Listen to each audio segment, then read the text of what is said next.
Tenemos un transporte y desde donde nos deje hay que caminar. What we're trying to figure out is how many patients and what kind of patients we have in each group, because based on that we're going to divide our volunteers. Penso che il più grosso contributo che possiamo dare noi sia condividere la fortuna di essere nati in un paese che ci permette di vivere. And then we're trying to identify how far they are from each other, how much walking there is. We learn a lot from each other, as we all come from different countries, we all have different backgrounds, we all have different studies before. Because we might have to get an extra transport. We have a bus, we have a minibus, we have a quad, and we have 2 or 3 motorbikes. Everyone has a different way of treating, and we could talk about that and put different things together, and I think that made it very good. È bello il fatto che ogni persona venga da paesi diversi e abbia un modo diverso di trattare un paziente. So we had 3 groups. I'm taking one, he's taking one, and the third one is for the third house. For me, the biggest contribution wasn't actually the one I gave. It's really the growing in myself from what I got from Jorge or from the kids or the people here also in the jungle.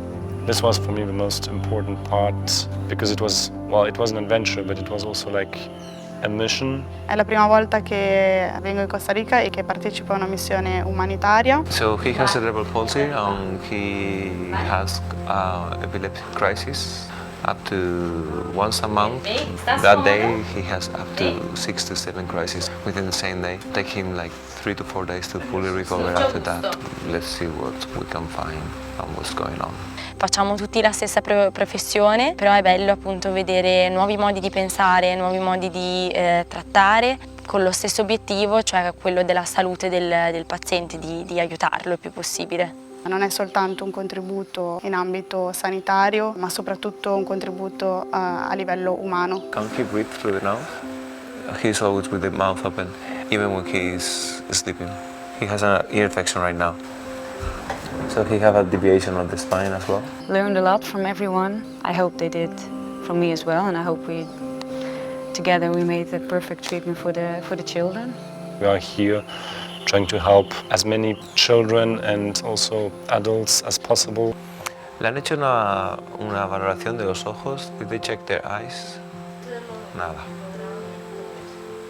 Perché io credo che per loro il fatto di essere presi in considerazione, di ricevere un aiuto sia fondamentale. The mother said that I asked her why he got the cerebral palsy. Usually it's either congenital, meaning that it's coming from the intrauterine life before being born, or perinatal, which is like a trauma happening within the first year of life because of a birth trauma. Something happened during birth, so there is a lack of oxygen going to different parts of the brain, and that have an effect on different motor cortex area and also different cognitive areas. It's really nice to work with Jorge. He has a lot of experience already. I've never treated children this young. Sometimes it's in the little details, how you make contact with the patient, how you look at each other. He knows how to keep them calm while playing. How you speak to each other, with which intonation, how you speak to the parents. This creates already a base. A child can feel safe. He seems to have a non-standard, non-typical type of cerebral palsy. So that's why I was asking the mother, and then she told me that when he was 2 years old, he got meningitis, and that's where he started to have all the symptoms. I learned from Jorge a little bit of patience and a little bit open-minded.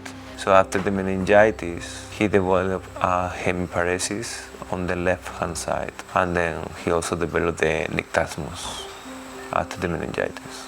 So you have a chemical-induced neurological trauma. Where can that be found in the body, so we can try to see if it's still present and see if it needs to be addressed. Jorge gives his time for people who needs help, and so this for me is an example. When you have this type of patient, that you know as a healthcare professional working from the government. There is not much you can do for them. There is not that many people, not that many professionals that you can refer them to. And that there is not much therapy that he can get. You tend to keep it like very simple, too simple. And that is exactly what we are trying not to do.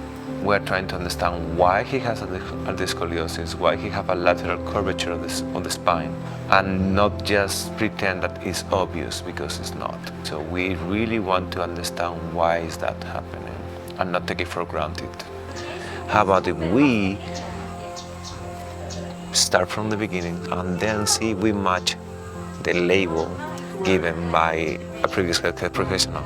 And unfortunately, we tend to have a different opinion than the one that has been given to the families. It gives more light and hope to a different approach and a different way of finding help to that patient.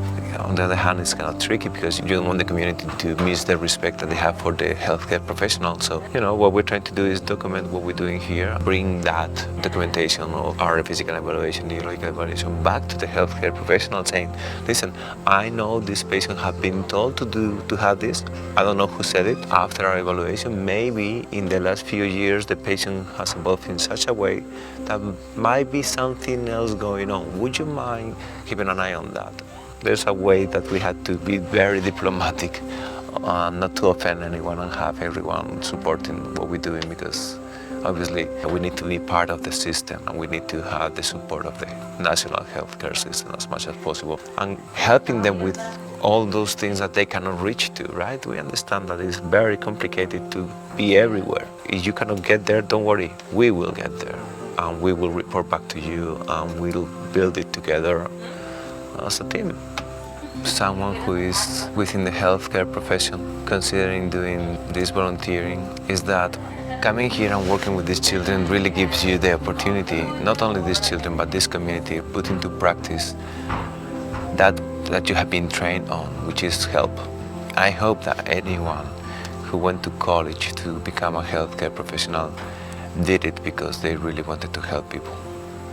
These people really need help. And that, to me, should be the point of becoming a healthcare professional, to help those who really need help. That is actually why I ended up setting up what we have as Hands with Heart, because put that service for those who need it the most. This is one of the populations, one of the communities that we have identified who really need help. Listen, you learn how to help others. Come with me and I'll take you where you can be of great help.